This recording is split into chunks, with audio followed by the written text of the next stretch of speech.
Thank you very much. You may be seated. Boys muko. Ebu msimame. Semeni muko kama muko. Are you bored? Are you fearless? You have hope for tomorrow? As a mother, I believe and I trust you are the future. Tell them, we are the future. Without us, you can do nothing. Say that. God helping us. You may sit down. Clap for yourself very well. Always learn to love yourself. Young men, learn to love yourself, learn to appreciate yourself, learn to encourage yourself. So can you give a clap that shows that you love yourself?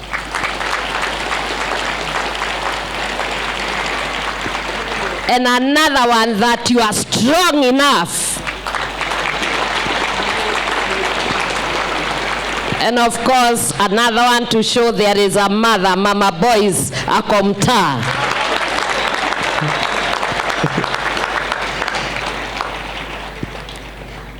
Thika Town Member of Parliament, Honorable Alice Nganga, MP East African Legislative Assembly, Maina Karobia, Board of Management, the Chair of Board of Management, the Very Reverend Gadhanju, and members of the board, the Deputy Secretary General,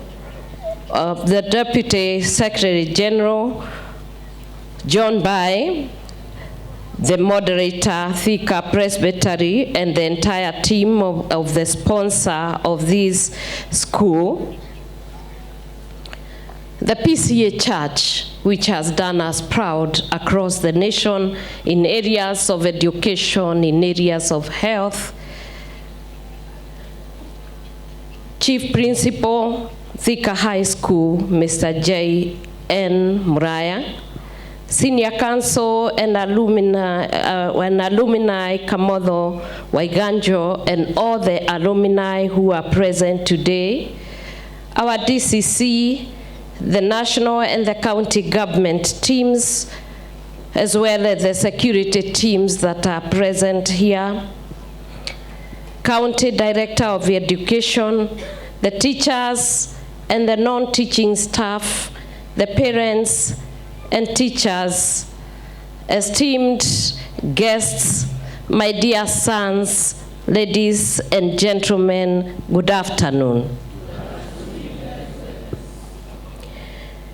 I want to first bring the greetings from one and only the EGH, the Deputy President of the Republic of Kenya and the truthful man. Do you receive his greetings?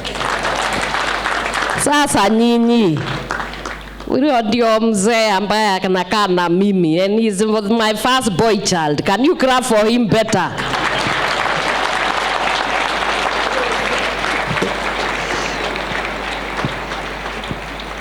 Learn to appreciate men. Many times when we are in this country and even across the world, you'll find even the Boy Child World Day, nobody even remembers. They will remember Mother's Day, they will remember others. The Father's Day is on a low tone. When it comes to fathers, when they are talked about, people just imagine it's okay. But today, I'm here to stand here as a boy child champion to say Father's Day is important, the Boy Child Day is important, and above all, the boy himself is critical, is important, and I'll continue to say this until everybody understands. Can my boys now say? They say? Amen. Yes. I'm so glad to be here today. You are celebrating, or we are here to celebrate, and we have gathered as a family on an education day for prize giving. I believe that those three are the most important, because when you have family, you know that you are going to exist. The family also is the one that supports education, and education is an equalizer of every one of us. Some of us, if we didn't go to school, perhaps we will not even be standing here. Because I come from across, I grew up in a ghetto that is just, if you just knock this wall, you can walk across there. It's called Kiandutu. It's near Kiangombe there. That is where I grew up. And therefore, when we come as families to celebrate education, and finally to give prizes, it is the most important day in our lives. As a pastor, I say, if the family, education, and prizing fail, the world will collapse all around us. Galatians chapter 6, verse 7 and 10 says, do not be deceived. God cannot be mocked. A man reaps what he sows. Whoever sows to please their flesh, from the flesh they will reap destruction. Whoever sows to please the Spirit, from the Spirit will reap eternal life.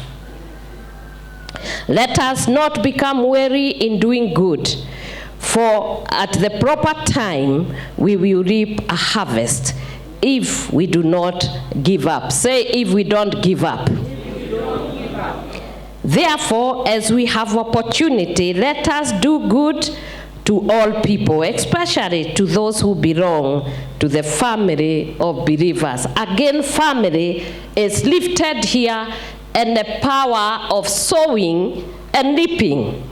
We have just been told by our preacher today that there is a potential that is hidden in the seed. And today I come to confirm what he is saying. It is correct. Not only in the way it has been said, but in every manner, because you are the seed and the potential seed carrier. I have always told people, and especially the world today, who reject and they do not care of the boy child. This boy child you see here is the seed carrier, the vessel that is carrying the seed. So if the seed is important, what about the vessel that is carrying it? It is more critical. It is the seed carrier that is going to make the future. These are the fathers that we are going to see tomorrow. These are the leaders that we expect to lead the country tomorrow. These are the economic drivers who are creative enough, if well taken care of, to drive the world to its destination. It cannot be that we are going to neglect the seed carrier and expect the seed to have its potential realized. And therefore, if you are the seed carrier listening to me, I'm advocating for you that the potential that you have, we must continually fan it and make sure that you succeed. And that is the reason I accepted to be here.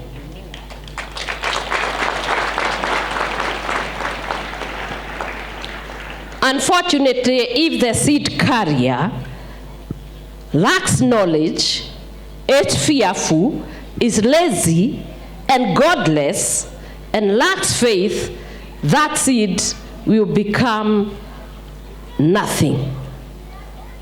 And therefore, I urge you, the seed carriers, let that container become valuable, and the ground that you'll be able to nurture the seed, and when it is planted, it will be a better seed.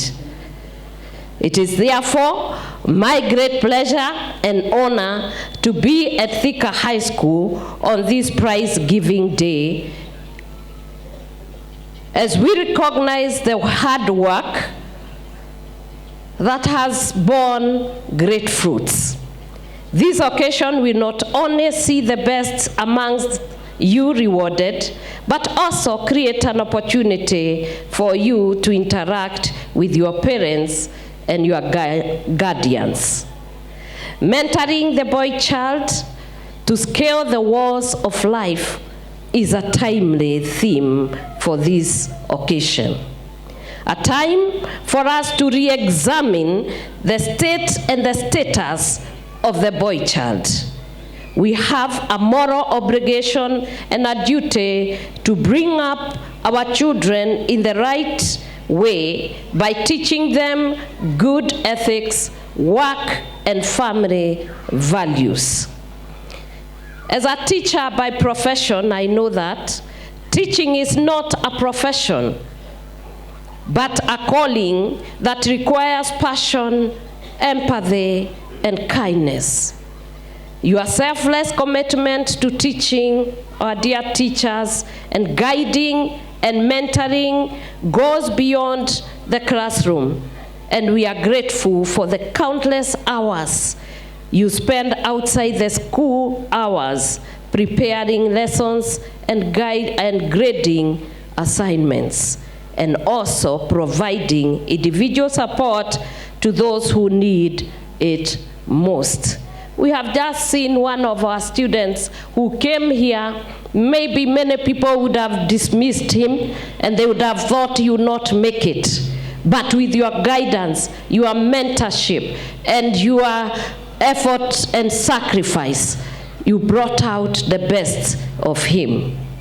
And as we were discussing with my sister Alice here, we said it would be wrong for us to watch him go without fees. When he came, for some reason, I was able to discern that he needs something. That's why I called him here. And if there is anything we are going to do, we are going to make sure you go through your university. All you need is to study. Therefore, our esteemed teachers, you are the role models for our students, and your hard work is a testament to the power of education, and we are very proud of all of you. Collectively, the teachers, the parents, and guardians, we have a responsibility to mentor these students to become responsible. We must give them relevant skills and knowledge that will help them respond to challenges in the global marketplace and also become good citizens in the global village. Ladies and gentlemen, in Kenya, we have 9,383 secondary schools with about 4 million students. This is a critical population of young minds, students with great potential that needs to be nurtured. And at this stage of their life, especially like now when they are here, we must shape their character and the relationships that they have and the friendship that they form, because this will be something that will not only last here, but it will continue to show its fruits as they go out in the whole world. And therefore it is very important that we guide them, how they relate with one another, how they relate with their parents, how they relate with other schools, and we also help them to become what God created them to be and to guide them to their destiny. To my dear sons, you must remain true to the call of obedience by observing high standard of discipline as you traverse through life ever-changing challenges. And I know you are capable of doing this. When I've been looking at you when you are performing here, I can tell with the zeal and the passion you are doing it, you are getting to the next level. There is no way you are not going to be what you have said, that you are going to get the best and the rest will follow. This is the best school, and I call it so, as your mother.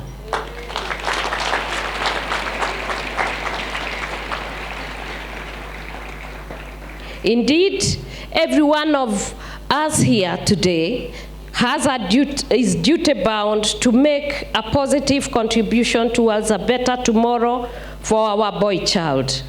In my vision and in my calling, I am trying to give my best contribution to save the boy child, and I'm asking you, are you? As a champion,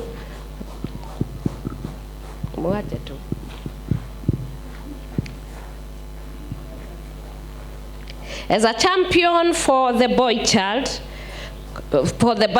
cause, I particularly take note of the commitment the government is in ensuring the war against drugs and illicit brews.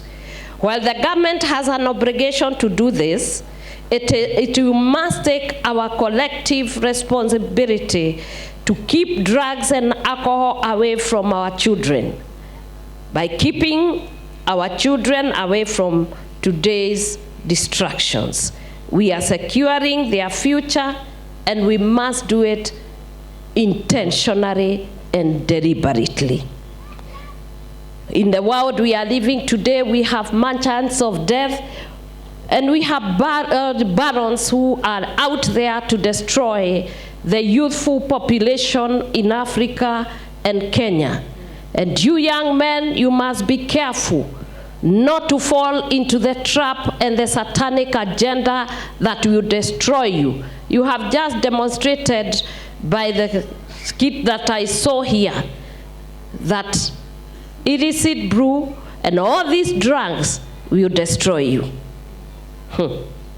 I've been around this country now to know what I'm talking about. I'm not guessing. It is worse than you think. Right now from the north are coming injectables that are being brought to our children to inject themselves, and they are unable to control their sexual urges, and they are gang raping the women in the northeastern. There is an outcry there. A place where we have Muslim faith, people who have good culture, and because someone is sitting there and planning and scheming to destroy a good culture and religion, they give them, and what is happening there, you don't even want to imagine. The scourge of alcoholism and drug abuse is so rife amongst the young people in our country today. We cannot afford to remain silent at this moment when our voices are needed most. Time has come for us to wage a total war against alcoholism, drugs, and substance abuse. In Mombasa, my young men, let me tell you, I went there and I keep repeating this. The first assignment I did in my office was to go to Shimanzi dance in Mombasa. Many people did not want me to go there, and many thought it was a dangerous place to be, and it is. But as a mother, I could not refrain myself from going out there to reach out to my boys who are there, even with their young families, addicted, and no one really cared about them.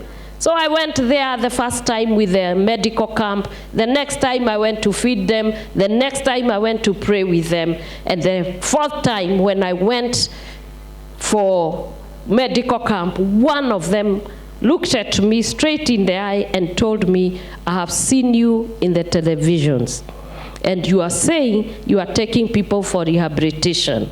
I must own up.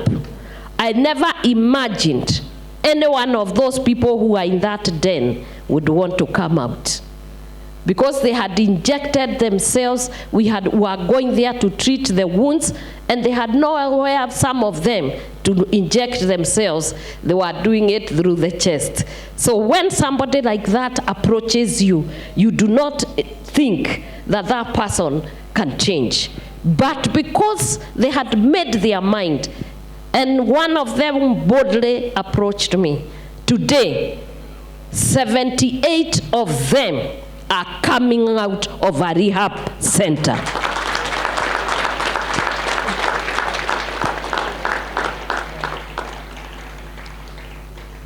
Not only those ones, that was the worst case scenario. In fact, there was a lady there, because when I went to look for my boy children, little did I know I was getting myself into bigger problems than I had bargained for. So he came and told me he had a wife. And they brought the wife. And the wife was also in addiction. And when the wife also came, the following day, I was surprised and amazed. The mother said, we also have children. And today, we have a family rehabilitation center.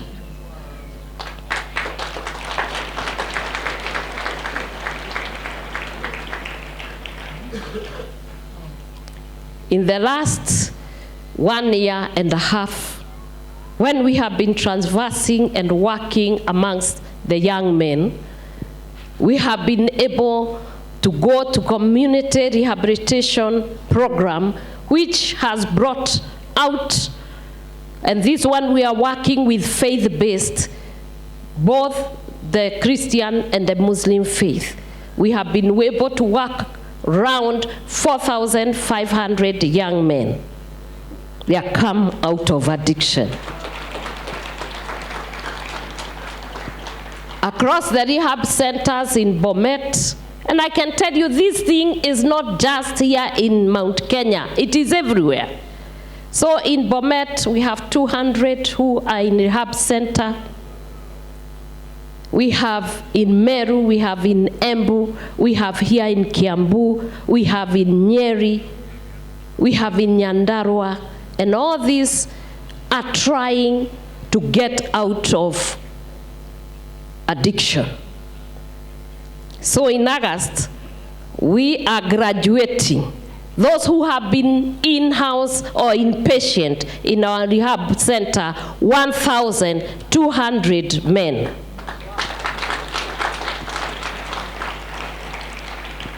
I'm saying this to inform you that there is a work going on, and to also plead with you, you do not get there. It will be very sad for me that we are removing 5,800 to just bring another 10,000 in the same space. You must be careful. You must be careful. Keep off drugs.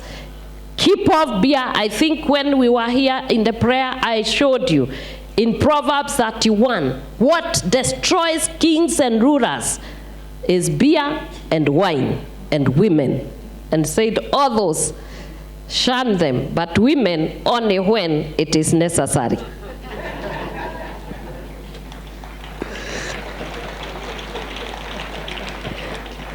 So young men, be warned, for the consequences of addiction are far-reaching and devastating. They affect not only your life, but also lives of those around you. Don't get caught up in these false promises of peer pressure. To our parents, I would like you to take this opportunity to acknowledge the crucial role that you play in the education of your children.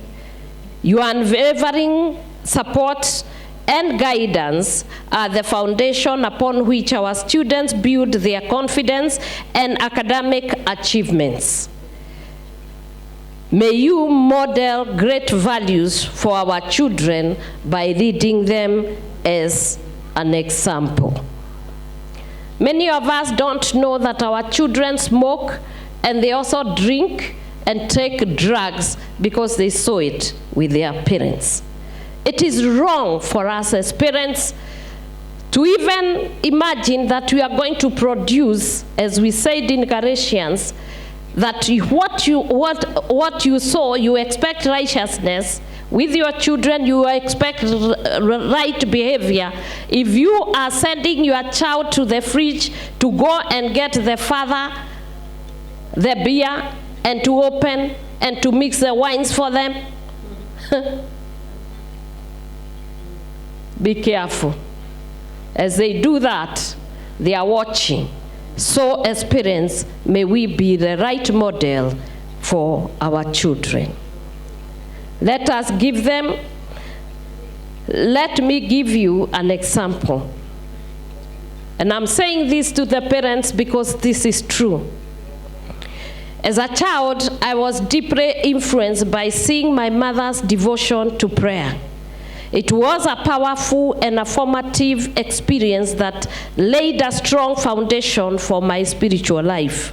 I believe that this was not only due to the content of her prayer, but also the way she lived out her faith in her daily life. Her consistency and sincerity in prayer, and the powerful way she said it and the way she loved her God made me more attracted to the God of my mother. One day when I was admitted to secondary school with my brother, we did not have school fees. We did not have even a suitcase to go. We never had anything, even clothes. We were wearing our father's shirt. And so that could not have taken us to Alliance. And you know what? My mother just told us, sit inside the house. At midday, you will go to school.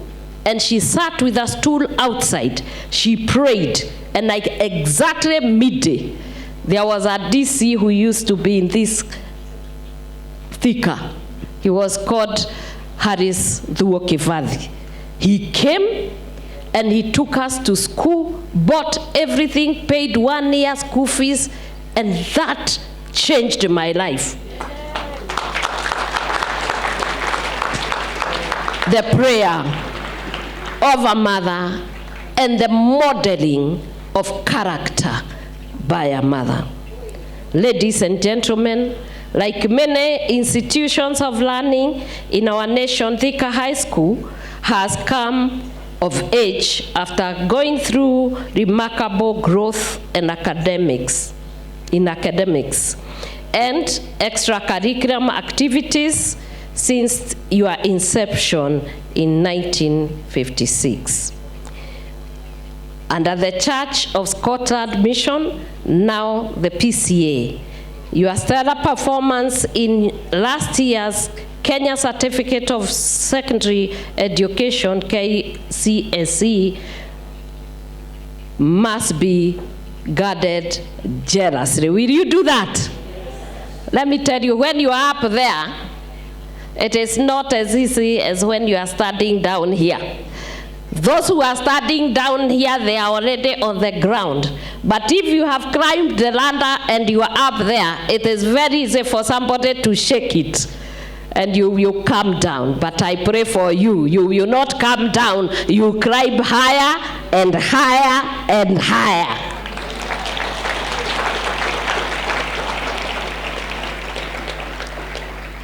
And my dear sons, looking at the list of the alumni of this school, you have no reason not to emulate them. You are undoubtedly in the right school, for which you must always be proud of. It is also true that most of you come from economically challenging family backgrounds, and this lend credence to the decision by the school's management to set up a scholarship fund for less fortunate boys of this school. And in that fund, I will put 1 million shillings. from the allowances that I get, because somebody somewhere helped me to go to school, and that's why I'm standing here. As a person who grew up in a humble background, being raised up by a widow, I know too well how difficult it is for widows and single parents or have to work to be able to pay the school fees for their children. Your tomorrow is not dependent on how the condition or the status of your parents, your background, whether you are from the single parenthood or from a widow background, it does not matter. We have said it is the decision that you make. For as a man thinketh, so is he. And nobody, nothing. Your parents were just a vessel that God used to bring you on this ground. Your success has to come because of the decisions you make, the way you use your time, the effort you put, and the faith you have in God and yourself and the work you do, and the focus you put on the goal that brought you here when you are in the classroom. So, finally, let me take this time with you to celebrate each one of you as you realize today, let me take this time to celebrate each one of you today and realize that we are all winners. I would like you to know we are all winners. Maybe some of you did not come here because they did not have the A or the A minus or the other people there. I do believe they are still winners. We don't have to get A's to be winners. If you did your best, I know somewhere, someone will be able to go to a college, they will be able to do some other things that will bring them to become even better. I have seen some people who never even went to school, but they worked very hard, and they are the best role models today. In this Kiambu, there are many fathers who are there. They worked very hard against many odds, and they are the richest people who are owning businesses here. For us who have come and you have been through this school, it doesn't matter what you got here, because none failed. You are still going to win. But for you who are sitting in front of you, or in front of me, you have a chance to do better than they did last year. And therefore, let me congratulate the 32 who are here and the 350 and the entire school Form 4 last year. Whoever meets those ones who didn't come, tell them their mother congratulates them. Tell them their mother loves them, and their mother is telling them they matter. Every boy matters. Say every boy matters.